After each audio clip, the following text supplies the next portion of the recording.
डुबकियाँ सिंधु में गोताखोर लगाता है, रह रह कर खाली हाथ लौट कर आता है। मिलते नहीं सहज ही मोती गहरे पानी में, मिलते नहीं सहज ही मोती गहरे पानी में। बढ़ता उसका विश्वास इसी हैरानी में, मुट्ठी उसकी खाली हर बार नहीं होती, कोशिश करने वालों की कभी हार नहीं होती। वेलकम टू RDX GS गुरु। दोस्तों, बहुत बहुत अभिनंदन। भारतीय संविधान पढ़ रहे हैं। हमने पिछले अध्याय में संसद पढ़ा था। संसद पार्ट 2 पढ़ेंगे आज, भाग 2। तो क्या है अभी देखते हैं। चलिए, संसद सदस्यों की निर्हरताएं, मतलब कैसे वो निर्हर होंगे, अयोग्य हो जाएंगे। कब हो जाएंगे? दल बदल के आधार पर हो जाएंगे। ये कहाँ बताया गया है? 10वीं अनुसूची में बताया गया है। इसका निपटारा कौन करेगा? दल बदल के आधार पर सभापति या अध्यक्ष, यानी लोकसभा है तो अध्यक्ष और राज्यसभा है तो सभापति। इसका निपटारा करेंगे दल बदल का। और अगर अन्य तरह से निर्हरता में निपटारा कौन करेंगे? राष्ट्रपति महोदय करेंगे। ठीक है। दल बदल में कौन? अध्यक्ष या सभापति। और अन्य तरह से अगर निर्हरता है तो राष्ट्रपति इसके लिए कंपीटेंट अथॉरिटी होंगे। अच्छा, 2 जगह अगर चुना जाता है कोई, तो 10 दिन में यह बताना होगा कि किस सीट को रखना चाहते हैं और किसको छोड़ना चाहते हैं। यानी 2 जगह से कोई चुन जाता है, 10 कोई चुना जाता है। जैसे राहुल गांधी 2 जगह से खड़े हुए थे और दोनों जगह सेलेक्ट हो जाते, चुन जाते। जैसे मोदी जी 2 जगह से चुने गए, तो 10 दिन के अंदर उनको बताना होगा कि कौन सी सीट को रख रहे हैं और कौन सी को छोड़ रहे हैं। ठीक है। बिना सदन को सूचित किए 60 दिन तक अनुपस्थित कोई अगर व्यक्ति रहता है, किंतु इसमें ट्विस्ट है, 60 दिन तक अनुपस्थित रहता है, लेकिन सत्र का स्थगन और सत्रावसान अगर 4 दिन से अधिक का है, मतलब इस बीच अगर सत्र का स्थगन हुआ है या सत्रावसान हुआ है और वो 4 दिन से अधिक का है, तो ये 60 दिनों में शामिल नहीं होगा। यानी अगर 4 दिन से ज़्यादा का सत्रावसान या स्थगन है तो ये 60 दिन में शामिल नहीं होगा। ठीक है। बैठक समाप्ति और स्थगन कौन कर सकता है? बैठक यानी अभी जो बैठक चल रही है उसकी समाप्ति और स्थगन अध्यक्ष या सभापति कर सकते हैं, लेकिन विघटन और सत्रावसान यानी विघटित कर देना और सत्र को समाप्त कर देना कौन करेंगे? राष्ट्रपति। याद रखना, ये चीज़ें फैक्ट हैं, ये क्वेश्चन आते हैं बहुत। अच्छा, अब आती है बात संयुक्त अधिवेशन की। संयुक्त अधिवेशन कब बुलाया जाता है? साधारण विधेयक पर बुलाया जाता है, मतलब धन विधेयक पर, संविधान संशोधन पर, इन पर संयुक्त बैठक नहीं बुलाई जाती है। लेकिन साधारण विधेयक होगा उस पर संयुक्त विधेयक बुलाया जाएगा। ये जो है अनुच्छेद 108 अनुच्छेद 108 के तहत राष्ट्रपति बुलाते हैं और इसकी अध्यक्षता लोकसभा अध्यक्ष करते हैं। मतलब 108 के तहत राष्ट्रपति संयुक्त अधिवेशन बुलाएंगे और इसकी अध्यक्षता कौन करेंगे? लोकसभा अध्यक्ष करेंगे। अच्छा, 3 स्थितियों में बुलाए जाते हैं। कौन कौन सी? विधेयक दूसरे सदन द्वारा अस्वीकार कर दिया गया, मतलब एक विधेयक पहले सदन में तो पास हो गया, लेकिन दूसरा सदन उसको अस्वीकार कर दे। दूसरी कंडीशन क्या है? किए गए संशोधन पर पहला सदन असहमत, यानी कि मान लो अभी जो है पहले सदन से पास हो गया, और दूसरे सदन में गया। अब दूसरा सदन उसमें कुछ संशोधन कर देता है, फिर पहला सदन जो है उस पर अपनी सहमति नहीं देता है, बोलता है कि नहीं, हम ये संशोधन होने के बाद इसको सहमति नहीं देते, तब संयुक्त बैठक बुलाई जाएगी। किसी सदन द्वारा विधेयक 6 माह से अधिक रोका जाए, मतलब अगर 6 महीने से अधिक समय तक, 6 महीने से ज़्यादा समय तक कोई भी सदन उसको रोक के रख जाता है और उस पर कोई कार्रवाई नहीं करता है, तो संयुक्त बैठक बुलाई जा सकती है। अच्छा, अब पढ़ते हैं हम लोकसभा अध्यक्ष कौन होते हैं। अनुच्छेद 93 में अध्यक्ष और उपाध्यक्ष के बारे में बताया गया है। संसद के अध्यक्ष और उपाध्यक्ष का चुनाव जो है सदस्य अपने में से ही किसी व्यक्ति का चुनाव करेंगे, उन्हीं में से चुनते हैं।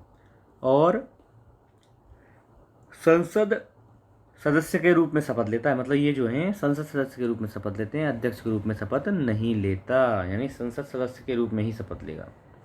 अध्यक्ष एवं उपाध्यक्ष एक दूसरे को त्यागपत्र देंगे। अगर त्यागपत्र देने की बात होगी तो अध्यक्ष उपाध्यक्ष को, उपाध्यक्ष अध्यक्ष को त्यागपत्र देते हैं।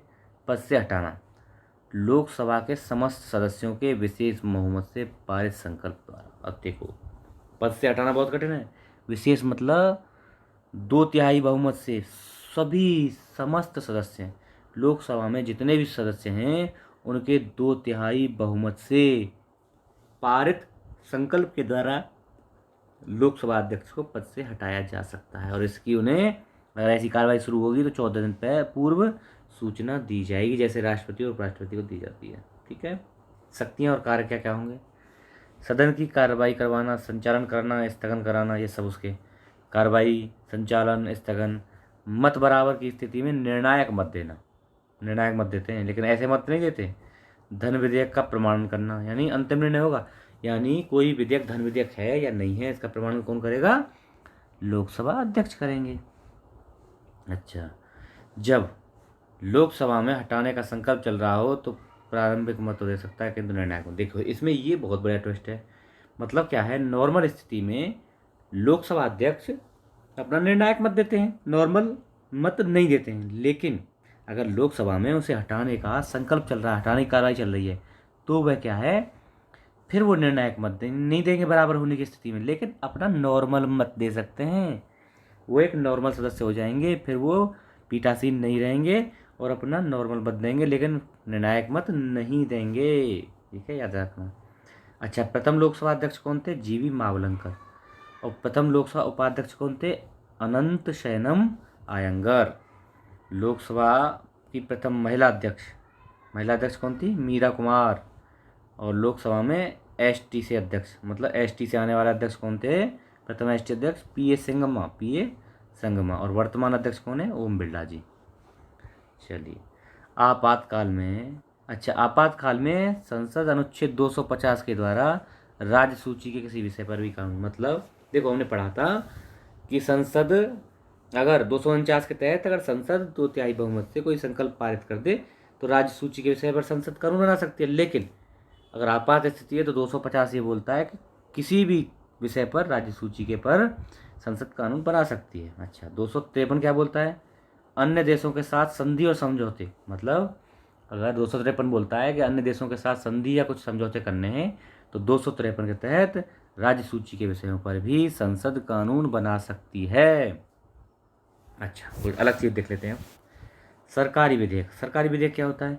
मंत्री द्वारा पेश किया जाता है। मतलब जो सरकार में मंत्री हैं उनके द्वारा जो विधेयक पेश किया जाता है उसको बोलते हैं सरकारी विधेयक।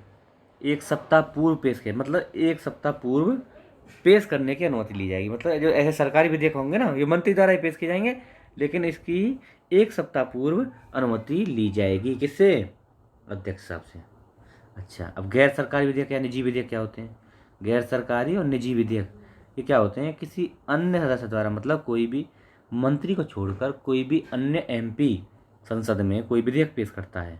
जैसे कुछ दिन पहले आपने सुना होगा शशि थरूर जी लाए थे गैर सरकारी विधेयक या निजी विधेयक, तो इसे पेश करने के लिए 1 माह पूर्व अनुमति लेनी पड़ेगी। जब पेश करना है उसके 1 माह पूर्व अनुमति लेनी आवश्यक है। प्रत्येक सत्र, अच्छा एक चीज़ और है, प्रत्येक सत्र के दूसरे शुक्रवार को, यानी प्रत्येक सत्र के दूसरे शुक्रवार को ही, ये दिन फिक्स है, उसी दिन ही गैर सरकारी या निजी विधेयक लाया जाएगा, प्रत्येक सत्र के दूसरे शुक्रवार को। ठीक है। अच्छा, विधेयक का प्रस्तुतिकरण कैसे होगा? कैसे कैसे विधेयक कानून बनेगा? सर, प्रथम वाचन होगा। प्रथम वाचन मतलब स्टार्टिंग, तो उसमें प्रथम वाचन में क्या क्या आएगा? प्रस्तुतिकरण होगा, राजपत्र में, भारत के राजपत्र में प्रकाशन किया जाएगा, प्रथम वाचन बोलेंगे इसको। द्वितीय वाचन में क्या होगा? उस पर बहस होगी, फिर प्रवर समिति को भेजा जाएगा, उसमें फिर संशोधन, अगर करना है संशोधन तो संशोधन का प्रस्ताव रखा जाएगा द्वितीय वाचन में। तृतीय वाचन में क्या होगा? उस पर फिर मतदान किया जाएगा, मतदान हो गया, पास हो गया पहले सदन से, तो फिर दूसरे सदन को भेज दिया जाएगा।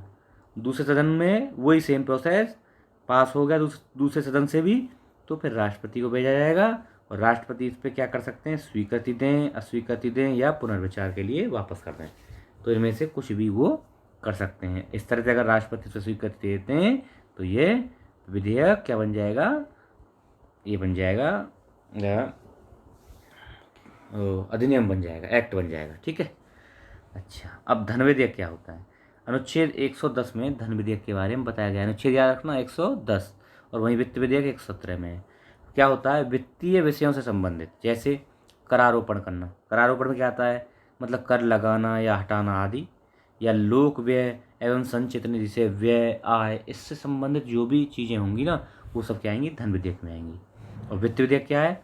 अनुच्छेद 117 में बताया गया है सभी वित्तीय विषय, मतलब वित्तीय विषय धन विधेयक को छोड़कर, मतलब ऐसे विषय जो धन विधेयक में आते हैं ना उनको छोड़कर बाकी जब सब जो पैसे से संबंधित हैं इनको वित्त विधेयक कहते हैं। तो दोस्तों ये हमारा आज का लेक्चर था, आशा है आपको पसंद आया होगा। कोशिश कर रहे हैं हम बहुत बढ़िया पढ़ाने की, आपको बेहतर से बेहतर देने की। आप इसको शेयर करते रहिए, चैनल को आगे बढ़वाने में हमारी हेल्प करिए। Okay, thank you so much.